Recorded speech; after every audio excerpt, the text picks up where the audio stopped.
Fala pessoal, aqui quem fala é o Vini e sejam bem-vindos a mais um vídeo. E neste vídeo eu vou falar sobre a luta principal da próxima edição do UFC, que acontece agora. Nesse sábado teremos o ex-campeão peso médio Dricus du Plessis enfrentando o ex-campeão meio médio Kamaru Usman. Uma luta bem interessante, mas tem alguns detalhes que eu quero trazer aqui. Então nesse vídeo eu vou trazer a minha análise completa aqui, o cartel dos dois, estatística, cotação, o que eu acho da cotação, se eu concordo ou não, meu palpite. Então tem bastante coisa, mas antes de começar, rapidinho, só confere aqui embaixo do vídeo se você é inscrito no canal. Se não for, clica aí para se inscrever e já deixa o sininho ativo com todas as notificações, porque o conteúdo aqui é de graça, você vai receber aí um monte de coisa, é live, enfim, tem bastante coisa. Então vamos lá. Começando aqui, nesse vídeo eu vou mostrar de forma diferente, tá, as coisas aqui. Se vocês gostarem, vocês comentam aqui embaixo que gostou. Se não gostou, comenta que não gostou. Se preferir de outro jeito, comenta o outro jeito que você quer também. Então, vamos lá. Começando aqui, ó, botei grandão aqui, porque isso aqui, na minha opinião, vale muito para essa luta. Idade. Dricus du Plessis tem 32 anos. Ele nasceu dia 14 de janeiro de 1994. Então, ele tá teoricamente no auge físico ali, né? 32 anos é uma idade muito boa pro mundo da luta. Já o Kamaru Usman, ele tem 39 anos. Ele nasceu dia 11 de maio de 1987. Então ele já tem quase ali os seus 40 anos. Então, para ele, nessa categoria de peso que era ali o meio médio, 77 ou 84, 39 anos já é uma idade que começa a dar uma complicada. Não determina nada, mas influencia. Então, vamos aqui trazer o cartel do Dricus du Plessis primeiro. A gente tem o Dricus du Plessis tendo seus 32 anos, como eu falei, mas o que mais que chama atenção? 23 vitórias, sendo 9 por nocaute, 11 por finalização e apenas 3 por decisão. Ele é um cara que basicamente não deixa a luta ir até o final, seja ele ganhando ou seja ele perdendo, porque nas derrotas ele só perdeu uma na decisão também. Só foi nocauteado uma vez, que nem foi no UFC, e perdeu uma na finalização ali. Então é um cara que tem um cartel muito expressivo, não à toa é campeão, e o que mais chama atenção realmente é só 13% das vitórias por decisão. Se a gente vem aqui pro Kamaru Usman, a gente tem o quê? Um cartel parecido, né? 21 vitórias, 4 derrotas, só que a diferença principal está aqui nas vitórias, porque ele venceu 9 por nocaute, legal, porém finalização apenas uma, ele ganhou 11 por decisão. Mais da metade das vitórias da carreira do Kamaru Usman é por decisão, então é bem diferente do du Plessis. Já nas derrotas é bem parecido, também tomou um nocaute, também foi finalizado uma vez, só a decisão que ao invés de uma derrota ele tem duas, ou seja, nas derrotas ali é praticamente igual também. Então tem similaridades aqui nos cartéis, não à toa, de novo,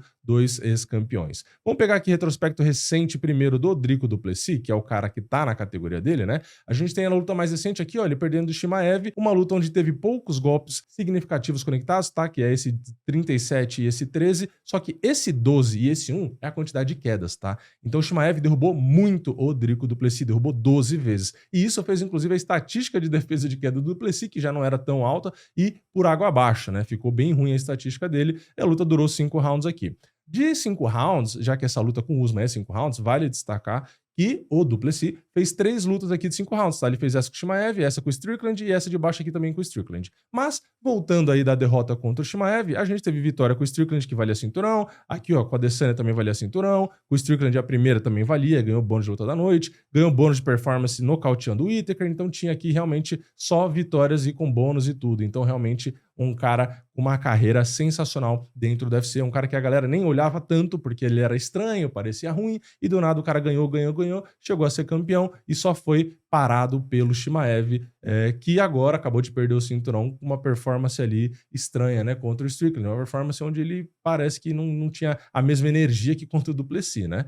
E aqui agora a gente vai falar do Usman. O Usman ganhou a última luta contra o Buckley, mas não foi no peso médio, né? Foi no meio médio. Ele tinha lutado no médio contra o Khamzat Chimaev aqui, ó, quando ele perdeu, né? Depois, então, na luta mais recente, ele fez luta da noite e ganhou do Buckley, lutou muito bem, inclusive, eu gostei, né? Já que o Kamaru Usman é um cara que, apesar de fazer algumas lutas chatas, é um cara legal, né? E é um lutador de qualidade. Então, às vezes, não tem tanto entretenimento a luta, dependendo da luta, mas não deixa de ser um cara bom. E eu gosto de assistir cara bom lutando, né? Então, fiquei feliz com essa performance, vamos ver se ele vai manter o mesmo nível, mas antes dessa ele tinha perdido 3, né? Perdeu do próprio Chimaev, igual o du Plessis, e tinha perdido as duas do Edwards, né? Uma nocauteado, quando ele perdeu o cinturão, depois ele tentou recuperar e perdeu de novo. Então, assim, mesmo ele derrubando o Edwards 5 vezes na primeira e 4 vezes na segunda, ele não venceu a luta. Tudo bem, a primeira ele tava ganhando, ele foi nocauteado resultado no final. Mas foi um resultado, né, a derrota, em uma luta que ele derrubou e controlou. Então a gente tem que trazer isso aqui, porque pode acontecer o mesmo com o Duplessis, enfim, vai saber. Então, o que vale aqui quando a gente olha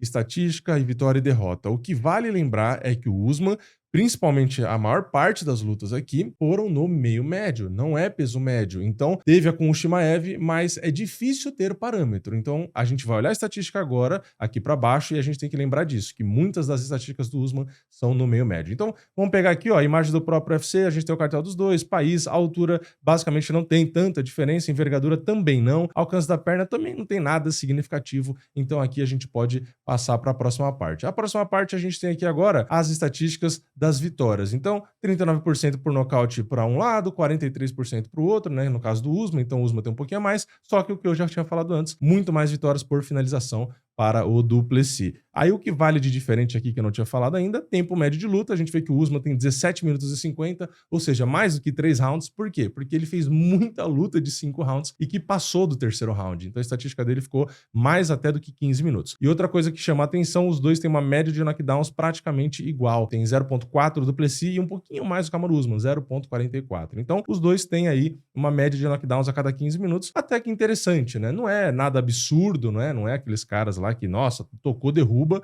mas os dois têm também bastante punch. Os dois dão knockdown e os dois nocauteiam também, tá? Aqui a gente tem agora a parte de striking, né? Dos golpes significativos ali. Não é só striking em si, pode ser golpe no chão também conta. Ground and pound ou grade também, conta tudo, é MMA, né? Mas a gente tem, de qualquer forma, aí o Duplessis com essa vantagem, né? 5.18 contra 4,16, então conecta um pouco mais de golpe o Duplessis. Golpes significativos do Usman é um pouquinho a mais, né? 51% dos golpes dele, né? Então tem 3% a mais. Golpes absorvidos, aqui é o quanto eles apanham. Então, apesar do Duplessis ter mais golpes conectados, ele apanha bem mais, né? Ele toma 4.3. O Usman toma só 2.6. Isso aqui é bem importante, tá? E na defesa da trocação, a gente tem o Duplessis com 3% a menos do que o Usman. Aí você vai falar, pô, mas o percentual de defesa é quase igual. Como que o Duplessis toma tanto golpe, né? Será que os adversários dele jogam muito golpe contra ele e tal? Será que é isso? Então, aqui entra uma questão justamente do que eu falei agora há pouco, de ser MMA. O Usman, ele conecta bastante, não toma tanto, não só por conta da trocação em si.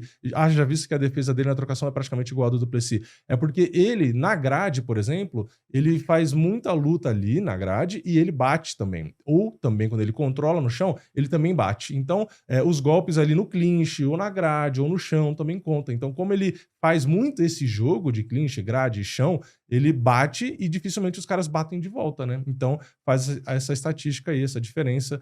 Se é um cara que tem o estilo mais trocação, a gente poderia falar, não, realmente o cara só troca. Então, se ele tem essa vantagem de ataque por defesa, por golpe absorvido, é mais por conta da trocação. Mas aqui o Usman a gente sabe que não, né? A gente sabe que o Usman tem muitos golpes ali na grade, no clinch e no chão também. E aqui a gente tem, inclusive, no site do UFC tem essa estatística, né? Se é mais golpe em pé, se é mais no chão e tal. Por isso que eu tô falando isso, inclusive. E agora a gente vai pro grappling. No grappling a gente tem média de quedas do Usman um pouquinho mais alto, 2.7 contra 2.2. Precisão das quedas do Duplessis é um pouquinho mais alto, tá? 7% a mais. A gente tem defesa de queda, isso aqui também é muito importante para essa luta. 89% para o Usman, só 34% para o Duplessis. Lembrando que o Chimaev ajudou a estragar a estatística do Duplessis, mas é um fato, a defesa de queda do Usman, mesmo se você quiser ignorar a estatística e ouvir o que eu tô falando, a defesa de queda do Usman realmente é muito boa. Mas, de novo, da categoria meio-médio, tá? Também faz diferença. Então, o Usman, que recentemente começou a perder um pouco da sua eficiência na defesa, já que ele muitas vezes tomou queda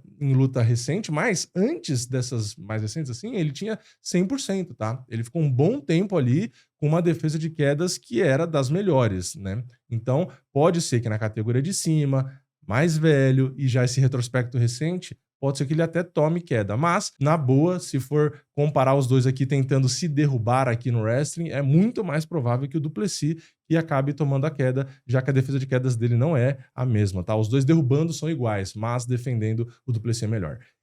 O Duplessis é melhor, o Usman que é melhor. Agora vamos pegar aqui algumas estatísticas que eu fiz questão de escrever aqui. Vantagens do Duplessis, tá? Pra gente trazer depois a cotação, em minha opinião. Vantagem do Duplessis, tamanho, peso e idade, né? É a categoria dele, ele é um pouquinho maior, é um cara mais...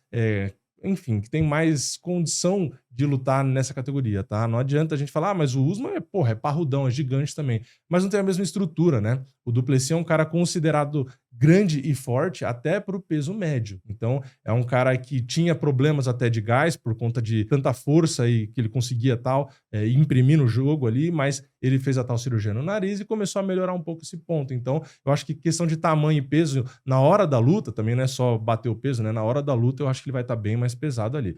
Aí tem a questão da imprevisibilidade, nunca tem como esquecer isso, né? Ele luta de um jeito estranho, tipo, sempre eu dou exemplo do próprio Johnny Walker, é um cara muito imprevisível, seja na trocação, seja na luta agarrada, seja em qualquer coisa. Ele é um cara maluco lutando, tá? O que faz com que muita gente ache ele um cara ruim, né? Porque não é o padrão, o cara luta muito fora do padrão. Depois a gente tem condicionamento físico e resiliência, foi o que eu acabei de falar. O condicionamento físico dele parecia um problema antes, né? Mas ele começou a realmente nas lutas mais recentes dar uma melhorada e talvez até virou uma coisa que parece que ele tá cansado, mas ele continua ganhando round e às vezes ganhando a luta. Então o visual dele, você olha, você fala, nossa, o cara tá morto. Mas ele continua lutando exatamente igual. Ele só abre a boca e fica com cara de zumbi, mas ele continua performando. E ele é muito resiliente, tá? Você pode bater, você pode derrubar, ele fica ali, você vê que ele não se entrega. A gente viu o que o Chimaev fez com ele ficou frustrado, obviamente, não tinha capacidade de sair do jogo, mas em momento nenhum a gente vê ele se entregando. Tem cara que se entrega, né, que desiste,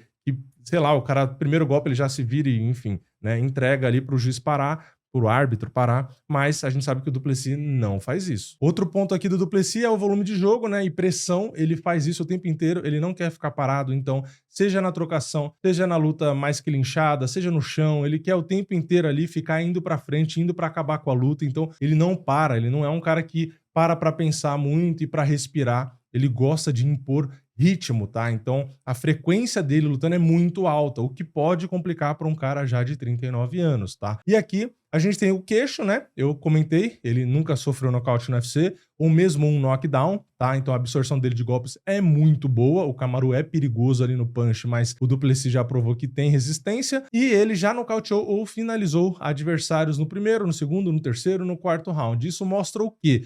E não importa se é começo ou se é final de luta, se é luta de 15 ou de 25 minutos. Ele pode nocautear ou finalizar. E por ter esse jogo de pressão, acontece realmente de, às vezes, terceiro ou até mesmo no quarto round ele conseguiu o nocaute ou a finalização, porque o adversário acaba sendo subjugado aí pela pressão, tá? Por esse ânimo todo aí que o cara coloca, esse ritmo, né? Um ritmo aí que deve ser um inferno lutar contra. Agora, vamos para o Usman. Vantagens do Usman, a gente tem a quantidade e a precisão das quedas dele, né? Contra uma defesa de apenas 34%, eu já tinha falado isso, então a gente tem basicamente o estilo, o core do jogo do Usman sendo eficiente contra o Du Plessis na parte de vai cair ou não, tá? Porque não é necessariamente a mais eficiente do mundo, porque o Du Plessis tem jiu-jitsu, então ele oferece risco. Muita gente pode falar, mas contra o Chimaev, cadê o jiu-jitsu? Ele não usou muito, né? Mas o Chimaev conseguiu controlar e derrubar com mais facilidade do que o Usman faz. Tanto é que quando a gente vê